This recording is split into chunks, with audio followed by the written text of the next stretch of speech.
but from what, I soon got my answer. The ground shook beneath our feet as I heard a loud thumping on the asphalt, a thunderous booming sound which grew ever louder. Suddenly, a huge creature smashed through one of the ruined buildings, emerging onto the previously empty street. I looked up, horrified to see a demon 50 to 60 feet tall, with the horned head and hoofed feet of an animal but the body of a man, adorned in thick steel armor.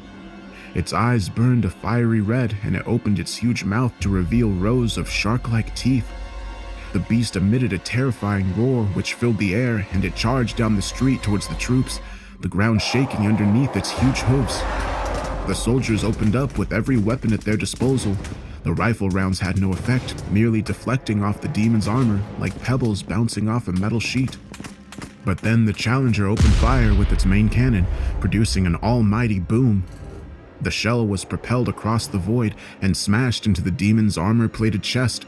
The heavy projectile stopped the monster in its tracks.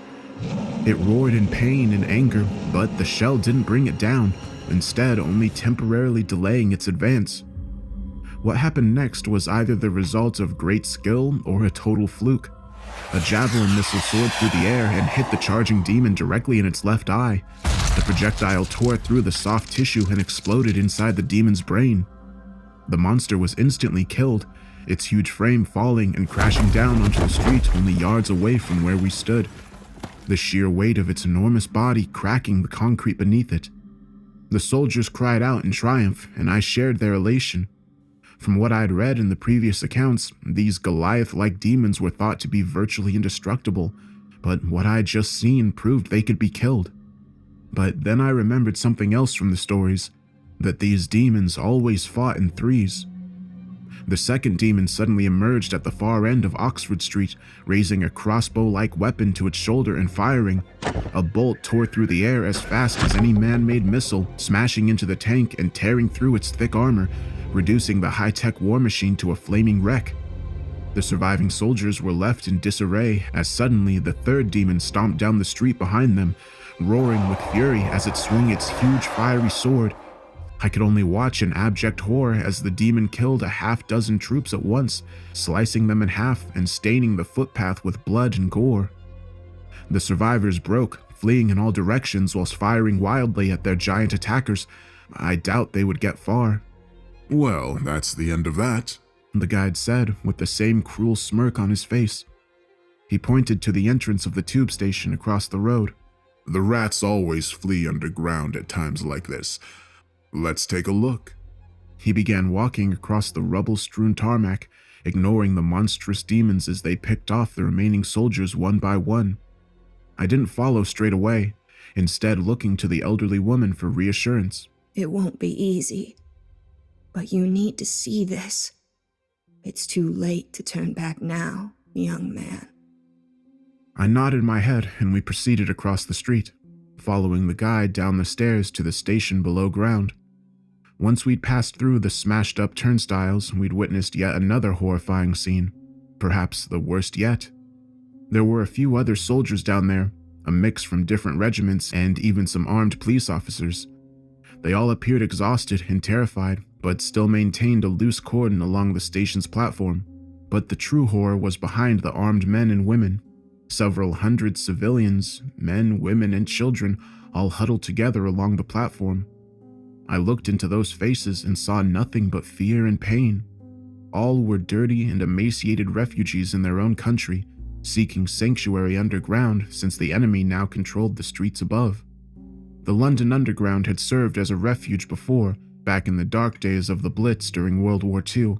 But now, the displaced Londoners were hiding from an enemy more evil than even the Nazis.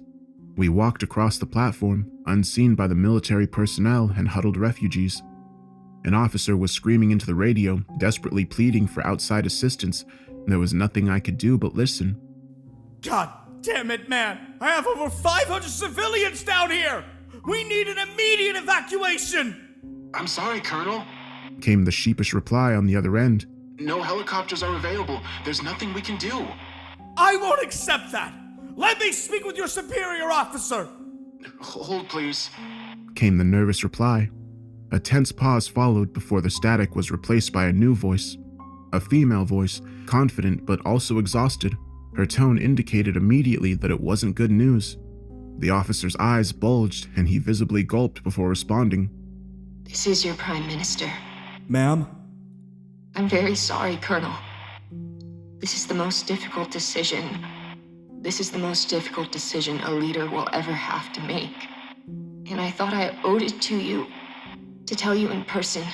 There was a tense pause, as it seemed the politician was struggling to find the words.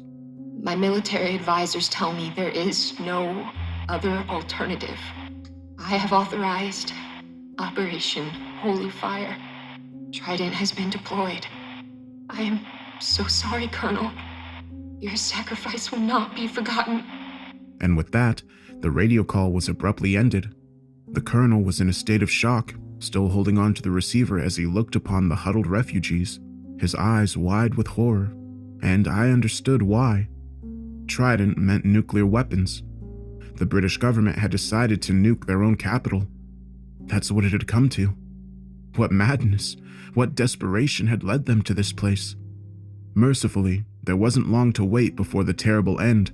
A thunderous boom and a wall of fire, and the ceiling collapsed, burying hundreds of screaming civilians and soldiers under tons of debris. I fell to my knees, covering my eyes and ears in a futile attempt to drown out the horror. But it was all over almost as quickly as it had begun, and the smug guide transported us back to present day. I found myself curled up in a ball on the platform of Oxford Circus tube station. The guide and the old lady standing over me as puzzled commuters pushed past us. You alright, mate? Asked someone. He looked down upon me with concern. I quickly composed myself, wiping the cold sweat off my forehead as I stood up on my shaking legs. Yeah, I'm fine," I answered sheepishly, although in reality, I was anything but. I've been dragged through hell and back, but I knew this wasn't over. I looked to my two companions, but found they were almost oblivious to my presence, glaring at each other across the crowded platform. Time to end this. The guide snarled through clenched teeth. Agreed, but not here. The woman replied. Fine. The guide answered before he clicked his fingers again. Another flash of light, and we went to another place. In an instant, I was hit by a freezing cold wind that chilled me to my bones. Looking around, I saw we were now standing upon a frozen mountain, with nothing but white snow in every direction. My teeth chattered, and my whole body shook uncontrollably as the guide spoke. The Watkins Range, Greenland. Nothing much ever happens here, but it is isolated and far away from curious eyes, so will serve our purpose. I continued to shiver, wondering how I could survive this intense cold. The old lady broke eye contact with her adversary, looking down upon me with sympathy in her eyes. To my shock, she removed her heavy coat, revealing the frail body underneath. Here you go, young man, She said, whilst holding the coat out to me with her bony hand. I shook my head and muttered through my blue lips, I can't. No matter how cold it was, I wasn't going to deprive an 80-year-old woman of her winter coat. Trust me, She replied with a kind smile. you need it more than I do. Somehow, I believed her. I wasn't about to look a gift horse in the mouth, so I took the coat and put it on, savoring the warmth and protection it offered. Very touching. The guide mocked. You're quite the guardian angel, aren't you? I do what I can to bring some small comfort. The lady replied whilst fearlessly meeting the guide's eyes. You bloody bitch. He spat out hatefully, his face turning red with fury. You think I don't know who you really are? I clocked you as soon as I saw you. How very perceptive of you. She replied sarcastically. This only added to the guide's anger. What are you doing here? I'm here to stop you. He laughed in a cruel mockery before answering. You still don't get it, do you? We will win. Earth will fall and humanity shall perish. That's inevitable. In every timeline, we will ultimately emerge victorious. The woman smiled faintly before delivering her rebuttal. Nothing is inevitable. The future is not set in stone. And whatever evils your master has perpetrated can be undone. You will not win. Enough talk. The guide said, his eyes bulging with rage. Let's settle this. And then he really did break loose. The first thing I noticed was the guide's eyes turning a hellish shade of red, and then the horns which suddenly extended from his forehead. His white teeth became fangs, and his body grew at an impossible rate, as his height doubled, then tripled, and it didn't stop there. I stepped back, looking up in horrific awe as the former guide transformed into one of the Goliath-like demon foot soldiers, close to 60 feet tall, his hooves buried deep in the snow. He roared at a deafening volume, so loud that I feared he might cause an avalanche, but instead he produced a huge sword, easily 3 times the length of a man. The hideous weapon burned with a fiery intensity, suddenly heating up the otherwise freezing environment. I was horrified to witness the so-called guide in his monstrous true form, a soldier of hell ready to battle. But I wasn't his target. The beast's focus was the old lady, and on paper, it couldn't have been a greater mismatch. But the elderly woman wasn't as she appeared either. When I glanced back in her direction, I saw she was changing too, turning into a much younger and stronger woman, her hair silver and eyes a striking shade of deep